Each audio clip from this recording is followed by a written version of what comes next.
Bem-vindos a mais uma aula sobre direito imobiliário descomplicado. Exatamente, aquele direito imobiliário que você vai utilizar no seu dia a dia, mesmo sem ser um advogado, mesmo sem trabalhar no ramo jurídico.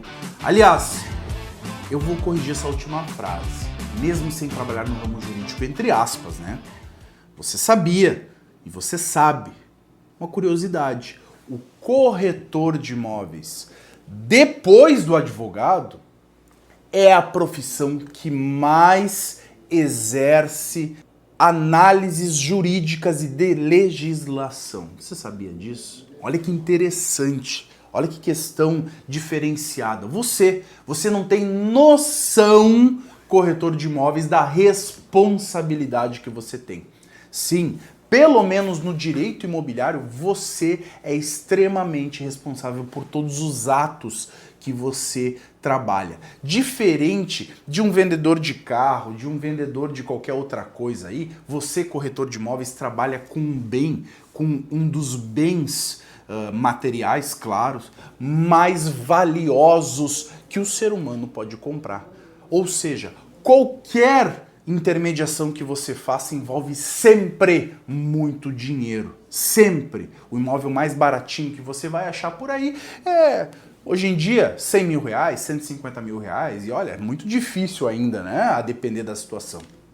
Tá ok? Então, sempre vai ser uma profissão onde envolva muito dinheiro. Tá ok? E a sua responsabilidade vai junto. E eu vou te dizer por quê.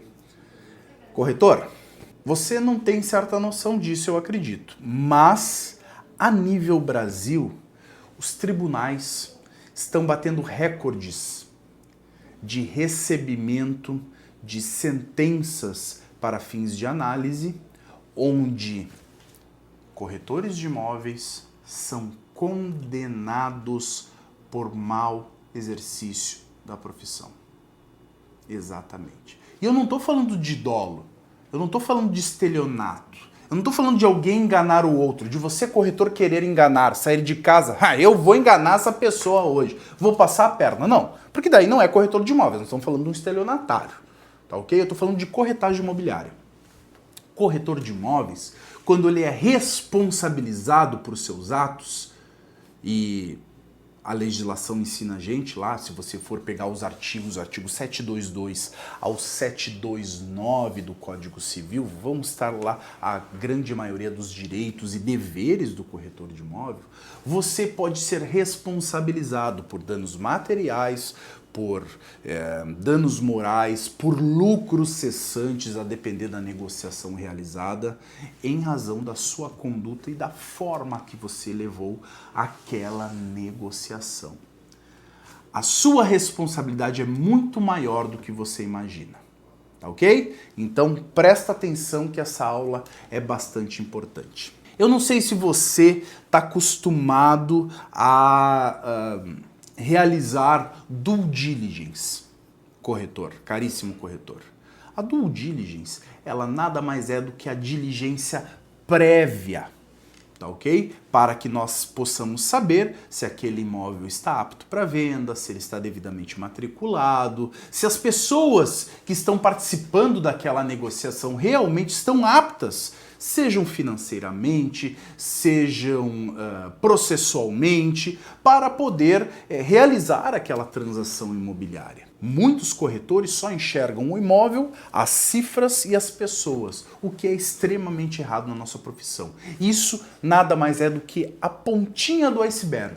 Tem muito mais embaixo de uma corretagem imobiliária que participa de uma negociação. E isso nós vamos verificar hoje, tá ok? Claro, não as due diligence, porque a due diligence eu vou deixar para uma outra aula que é algo bem mais específico. Eu estou falando da responsabilidade.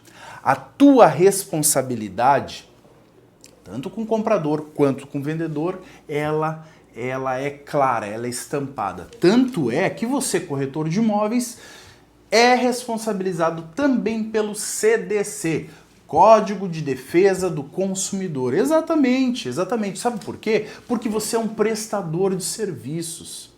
Exato. Você influencia uma pessoa para comprar, para vender, de qual imóvel escolher, de qual documento assinar. Sim, você se torna corresponsável pelas atitudes daquele comprador, daquele vendedor. Se ele vai vender, se ele vai comprar, por qual preço ele vai vender, por qual preço ele vai comprar. Você é o influenciador dele. Então tome cuidado com todas as informações que você passa ao seu cliente, porque isso pode ter consequências sérias. Mas, Camel, e aí que eu posso ser responsabilizado pelo CDC? Tá, qualquer um pode. Não, calma.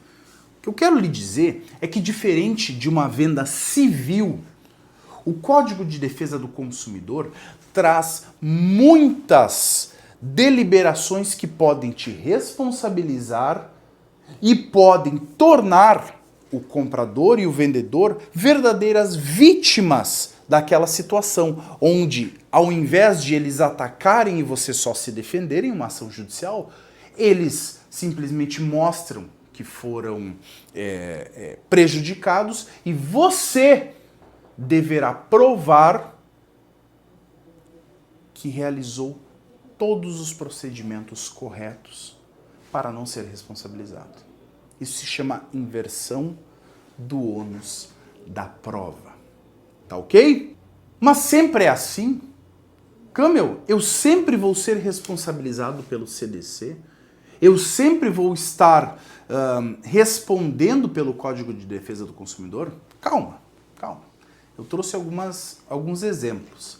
Eu posso te dar outras situações. Vamos dar uma ideia?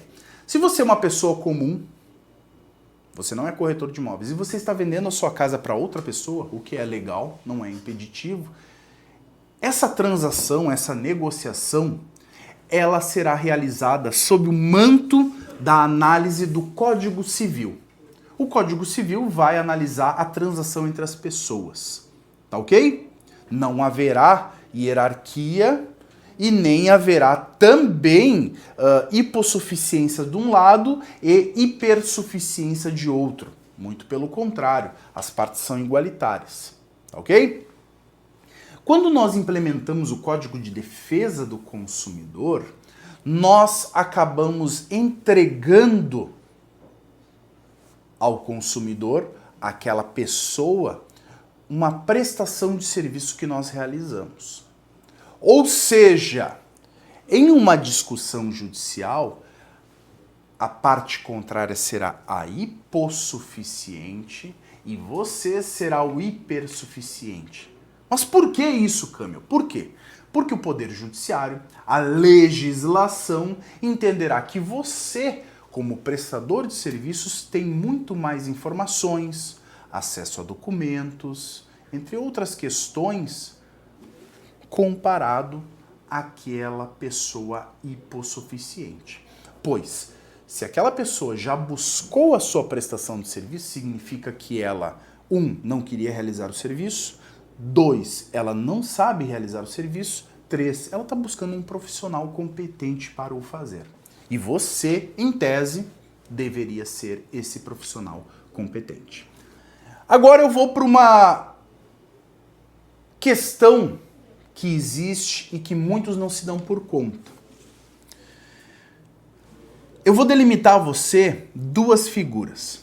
A figura do investidor, anotem aí, versus a figura do consumidor. Você sabe diferenciar o investidor do consumidor? E aí? O investidor é aquele que tem grana e tem dinheiro.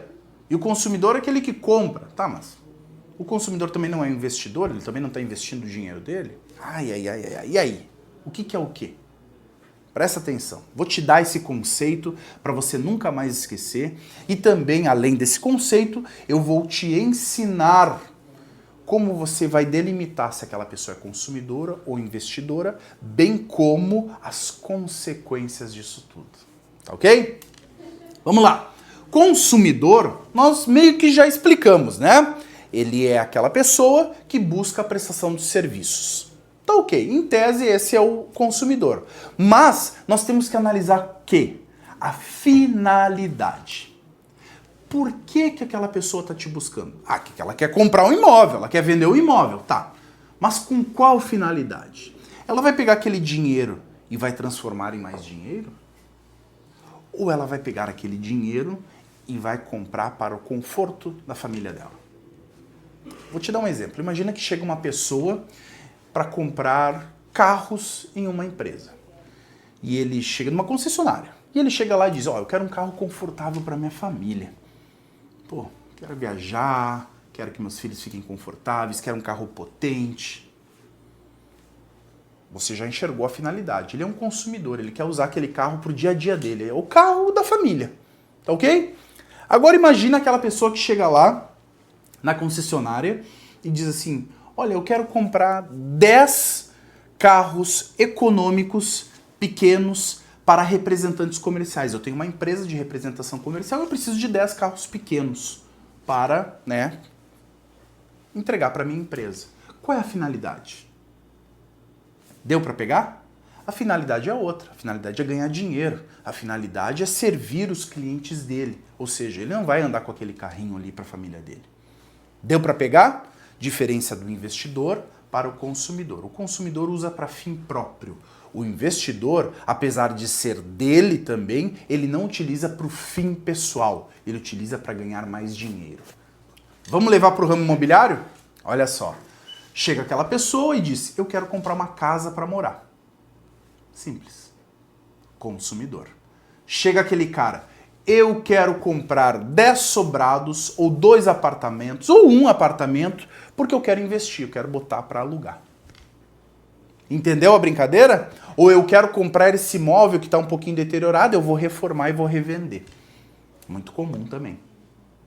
Estão conseguindo pegar? O consumidor, ele utiliza para sua finalidade. O investidor, ele compra para ganhar dinheiro em cima. Ele transforma em um negócio. Tá ok? Tá, Cami, eu entendi. Mas e qual que é a diferença na prática? O que eu vou acabar respondendo na prática? Olha que interessante. No caso do consumidor, caso venha acontecer alguma responsabilização, você vai responder pelo CDC, Código de Defesa do Consumidor, com aquelas nuances que nós já conversamos anteriormente. O investidor, nós vamos responder pelo CC, pelo Código Civil. E a diferença, tenha certeza, juridicamente falando, é gritante.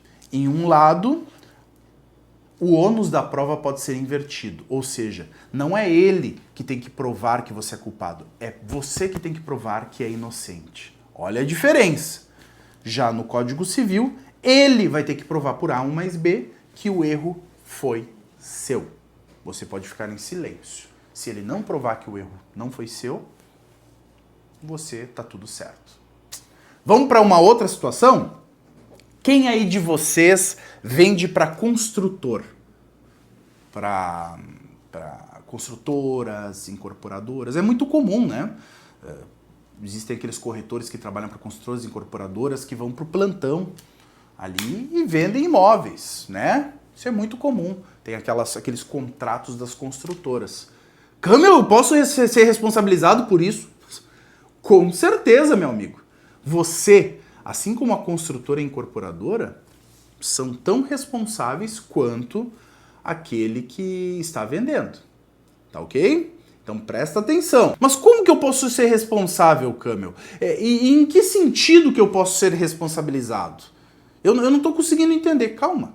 Calma que nós vamos chegar lá. Vamos lá. Imagina que... Vamos antes de entrar na questão da construtora, vamos entrar numa casa, tá? Você vai até aquela casa, e eu imagino que você, como corretor de imóveis, visite os imóveis antes de ir anunciar, vender, né? É básico. Pelo amor de Deus, não me diz que você não visita o imóvel antes. E aí você visita o imóvel e você descobre que tem infiltração no imóvel. Presta atenção. Você descobre que tem uma infiltração no imóvel. Choveu na noite passada e infiltrou tudo. Olha que interessante. E aí você pensa, esse imóvel eu não vou conseguir vender desse jeito. Você chama um pedreiro, né, e diz assim, ó, Nem um pedreiro. Pedreiro seria para até a gente arrumar o negócio. Então, você chama um pintor. Vamos ser mais específico. Você chama um pintor. Você diz, ó, arranca as casquinhas aqui da infiltração e pinta por cima. Que depois a gente vende e quando chover de novo, aí eles descobrem. Você tapa aquilo. Você esconde aquela informação. O pessoal vai lá, vê que não tem nada. Ela pergunta, tem infiltrações nessa casa? Não! Essa casa é um espetáculo. Não tem nada de errado. Etc, etc, etc. Você fecha a venda. Ok? Vem a primeira chuva e vai tudo abaixo. Né? Aquela pintura lá. O comprador chama uma perícia, chama alguém que entende e ele olha assim, não, olha, isso aqui foi pintado recentemente e inclusive por cima aqui, ó, tem até resquícios de uma infiltração anterior. Olha só. Se fica comprovado por A mais B, gente, que aquele corretor escondeu a informação, você pode ser responsabilizado em razão daquela venda errônea, em razão daquela venda feita de forma errada. Ah, Camila, mas eu nunca faria uma coisa dessa, pelo amor de Deus. Eu vou esconder do cliente? Tudo bem. Eu vou um pouco mais a fundo. Olha só, olha que interessante. Nós falamos do corretor que escondeu algo errado, né? Pô, falcatrua, né, gente? Eu vou aonde acontece mais. Imagina que você vai vender uma casa. Presta atenção. Você vai vender uma casa. E você não olha a casa. Você olha por fora, parece tudo lindo. E você vai lá, mostra a visita pro cara ali, tá tudo certo. Ah, essa casa é linda, né? Linda, linda! Maravilhosa! Tem algum problema com essa casa? Não, essa casa tá maravilhosa. Tá bem, você fecha a venda. Você acreditou que aquela casa estava maravilhosa. Você não mentiu para ele. Meses depois ele descobre que tinha, sei lá, uma ninhada de rato vivendo ali há não sei quantos anos debaixo do assoalho. Tô dando um chute aqui. Ok? Mas, Câmbio, como é que eu ia saber disso? Bom, se você fosse visitar a casa algumas vezes, né, se você visse ali e tudo mais, você poderia acabar descobrindo isso aí. Você descobre, sei lá, que o telhado tem problema, que tem morcego no telhado, que tem sei lá o quê. O que eu estou dizendo aqui neste caso, dei um exemplo esdrúxulo, claro, é no caso do corretor de imóveis que não se preocupa em diligenciar aquele produto que está vendendo. Você, corretor, não pode alegar em juízo, ah, mas eu não sabia. Como não sabia? É a tua profissão, cara. Como é que tu não vai saber? Se você não sabia, você é o quê? Negligente, imprudente. E às vezes, a depender da situação, imperito. Você, como corretor de imóveis, tem o dever, não só formalmente, mas na prática, também de vistoriar aquele imóvel. De analisar se o que tu tá vendendo tá podre ou tá bom. Se o que tu tá vendendo tem restrição na matrícula ou não. Presta atenção, cara. É por isso que tem tanto corretor de imóvel buscando advogado, porque fez cagada. E aí depois vai trocar de profissão falando, ah, a profissão de corretor é horrível. Claro que é horrível. Pra quem não sabe trabalhar é uma merda mesmo. Presta atenção. Você tem uma responsabilidade que você não tem ideia. Vender um imóvel é trabalhar não com um produto, com o sonho de alguém, cara. Às vezes tu pode transformar aquele sonho num pesadelo e a culpa é tua. Ele vai lembrar de ti. E o pior de tudo é que ele não vai só lembrar de ti, ele vai pensar que todo corretor de imóvel é falcatrua. É por isso que nós temos uma profissão que às vezes não é reconhecida por conta de poucos que fazem mal o seu trabalho. Estão entendendo? Ai, Câmara, mas não é simples, não é sempre que acontece. Claro, é óbvio que não é sempre que acontece, mas espera acontecer para te ver. Tô te falando Porque eu sou advogado, sou especializado em direito imobiliário e sou advogado de corretores de imóvel a nível Brasil. Brasil. Eu tenho clientes no Rio Grande do Sul, Santa Catarina, Paraná, São Paulo, Minas, Espírito Santo, Amazonas, Belém do Pará, Bahia, Recife, Mato Grosso do Sul, entre outros que agora não vou lembrar. Tô chutando os que eu lembro. E alguns, muitos, claro, cobrando clientes que não quiseram pagar os seus honorários, mas outros respondendo o processo porque agiram com negligência, gente. Porque agiram de forma errada. Porque não tinham a informação para trabalhar. Ou porque tiveram simplesmente preguiça. Gostou? É. Mas e na construtora, Camel, como que eu posso ser responsabilizado? Presta atenção.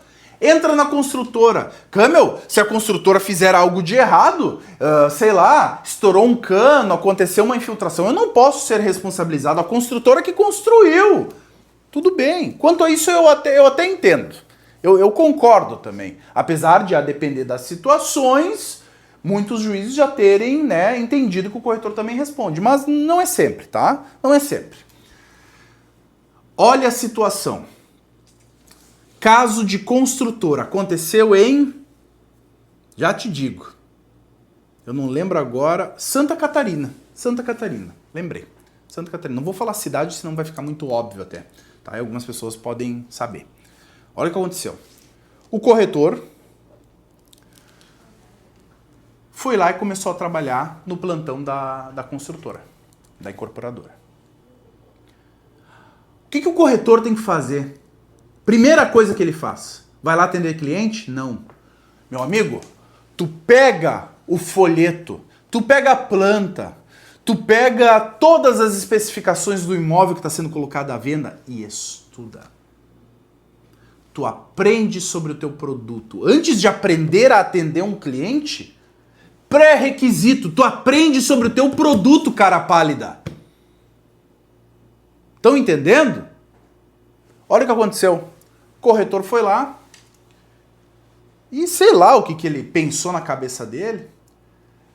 Ele foi lá e falou isso, aquilo, e troca de mensagens, WhatsApp, e-mail. Ele prometeu para o cliente que naquele imóvel teriam vagas de garagem para carro elétrico. Querem saber o que é melhor? Não tinha. Foi entregado sem a especificação prometida. Qual o problema? O cliente tinha registrado no WhatsApp isso.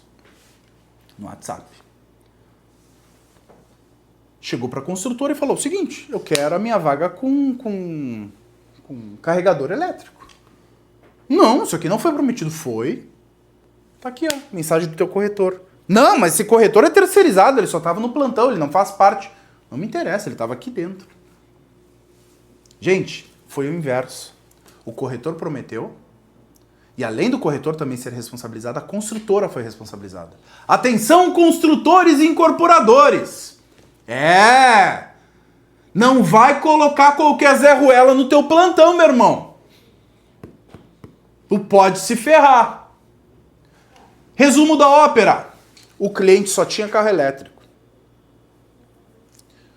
A construtora não tinha nem realizado...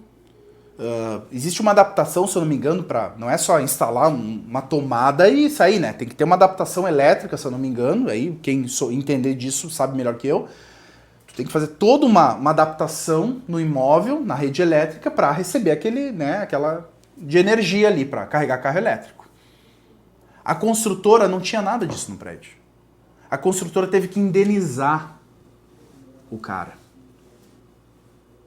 Ou devolvendo o imóvel, ou não sei em quantos mil reais. Teve toda uma situação. Estão entendendo? Olha a situação, olha a questão. O corretor respondeu perante o Cresce, o corretor respondeu judicialmente, teve que devolver a comissão, porque ele errou no produto, teve que responder por danos morais. perante o cliente. E ainda, a construtora, tudo que ela pagou, ela entrou com uma ação de regresso também com tudo que ela pagou por danos materiais contra o corretor. Quem que saiu perdendo? Sim, o cliente primeiramente, que não teve o seu produto atendido. Segundamente, a construtora que teve que indenizar aquele cara em razão da cagada do corretor. Olha isso. E no final, quem saiu mais prejudicado? Aquele que tinha menos dinheiro. Aquele que estava ali buscando a sua venda. Teve que devolver a comissão, teve que indenizar a construtora e teve que responder por todas as questões.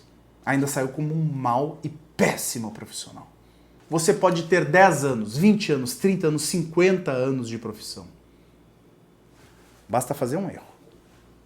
Infelizmente, a gente sabe. Tá ok? Preste atenção, não estou dizendo que ninguém pode errar, que o ser humano, que você tem que se transformar numa pessoa que não erra nunca, não. Mas quanto mais a gente estuda, mais a gente presta atenção, a gente chega no caminho certo. Tá ok? Espero que vocês tenham gostado dessa aula, tá ok? Espero que tenham pego alguns insights, algumas ideias. Ela não é uma aula completa sobre responsabilidade, eu trouxe só algumas nuances para vocês, mas se vocês querem a responsabilidade mesmo, em seu inteiro teor com jurisprudências, legislação, tá aqui, ó. Meu livro Segurança Jurídica na Corretagem Imobiliária, fiquem à vontade para buscar, para nos agraciar. E também tá saindo o nosso novo curso aí, fiquem ligados.